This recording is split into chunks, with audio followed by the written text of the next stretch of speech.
ജീവിതത്തിൽ വിജയിക്കണമെന്ന് ആഗ്രഹിക്കുന്നു. എന്നാൽ അങ്ങനെ പറഞ്ഞതുകൊണ്ട് വിജയം ഉണ്ടാകില്ല. വിജയം കൈവരിക്കാൻ കഠിനാധ്വാനം ചെയ്യണം. ചില പ്രത്യേക ഗുണങ്ങൾ നേടാനായാൽ നിങ്ങൾക്ക് ജീവിതത്തിൽ വിജയം കൈവരിക്കാൻ സാധിക്കും. ജീവിതത്തിൽ വിജയം കൈവരിക്കാൻ ആചാര്യ ചാണക്യൻ ചില ഉപദേശങ്ങൾ നൽകിയിട്ടുണ്ട്.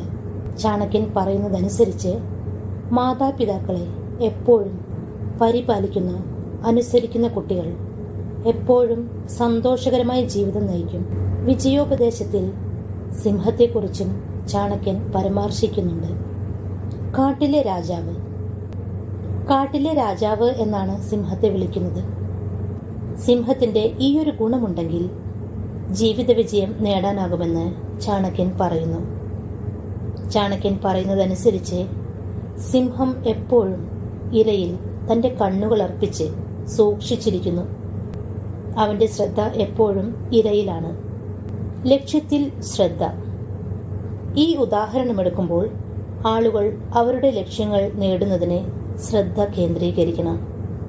ചാണക്യന്റെ അഭിപ്രായത്തിൽ ഒരാൾ എപ്പോഴും ജാഗരൂകരായിരിക്കുകയും ലക്ഷ്യത്തിൽ ശ്രദ്ധ കേന്ദ്രീകരിക്കുകയും ചെയ്താൽ മാത്രമേ വിജയം നേടാനാകൂ.